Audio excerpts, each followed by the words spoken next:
How's it going, YouTube? Dan the Plastic Man here. I hope you guys are doing well. Time for another unboxing.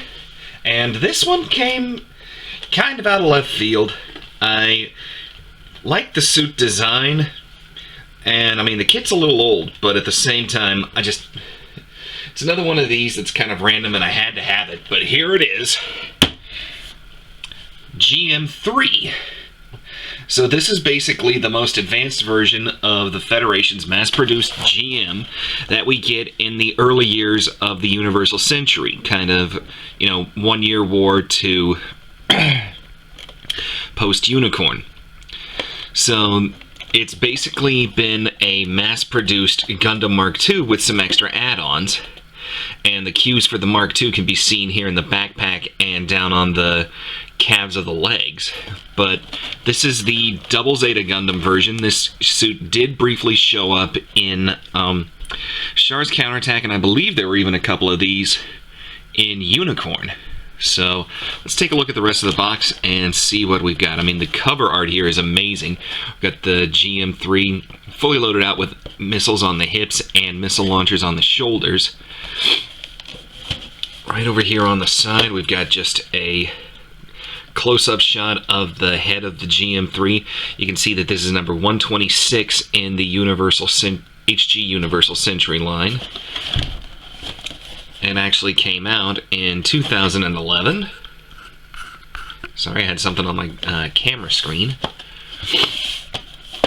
Here is some CG of the kits, acting like they're actually shooting off missiles and whatnot. And then right over here on the back, we've got the action poses and the gimmicks being shown off. Get a lot of hands. I'm very surprised at that. Looks 7 hands, 1 rifle, 1 shield, 1 beam saber, and 4 missile launchers. 2 for the hips, 2 for the shoulders.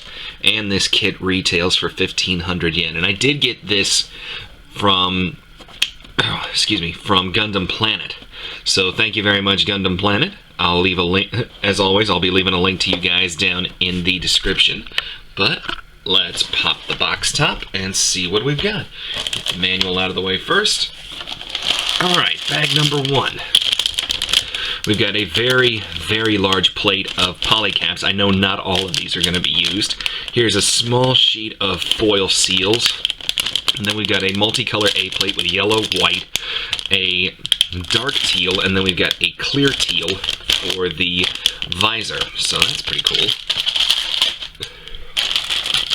Bag number 2, we have Londo Bell marking stickers as well as serial numbers. Oh, even Karaba Air Force. That's pretty cool. And then we've got some of the hands. We've got a... I was expecting this to be a much lighter red. It's actually... I'm not going to say burgundy or maroon, but it is a very dark red. It's a burnt red. And then here's just some inner frame gray.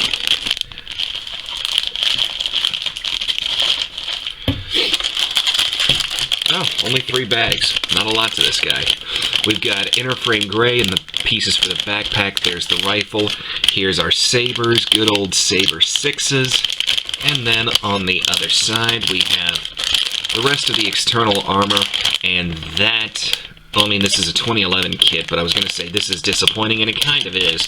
The missiles are already molded in. 2011, I almost would have expected these to be black. So there will definitely need to be a lot of detail painting and work done on this kit.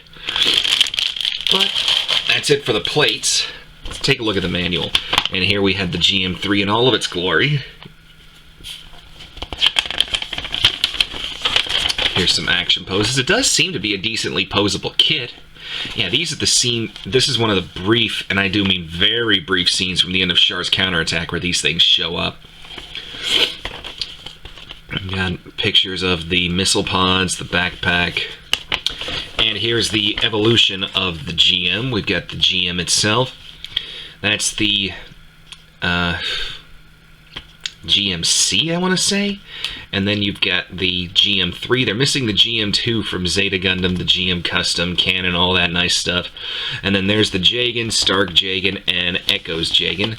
Oh, so this thing was in Unicorn, because that's the Nahel Argama, and that's one of the GM3s right there. That's cool. So, inside, we've got our parts count, and yes, there are quite a bit of those polycaps that are X'd out. As far as other pieces, though, everything else gets used. So first, we're going to start with the torso and backpack. Well, I guess that does constitute the entire upper torso. Then we've got the head, shoulder, missile launchers, with the option to have the pods closed or open. Then we've got the arms. We put the entire upper torso together. Then it's onto the legs and the waist, and then just putting the suit together. And then, of course, how to handle the weapons and get the suit on an action base, and showing that you can use a Jagan shield with this one piece that they included. And then we got the color guide and other pictures back here on the back. I mean, it's simple, but at the same time, this is kind of one of the only GMs that I've really ever liked, so I had to get it. And I hope you guys liked the video. If you did, leave me a like, subscribe to me, leave me some comments. I love getting to know you guys, and I love that the community is growing. When I shot this video, I'm sitting at 230 subscribers, guys. 230. It just boggles my mind. We're 20 away from the next giveaway, so let's keep the community growing, guys. I hope you guys have a very good day. Take care of yourselves, and I'll see you at the next video.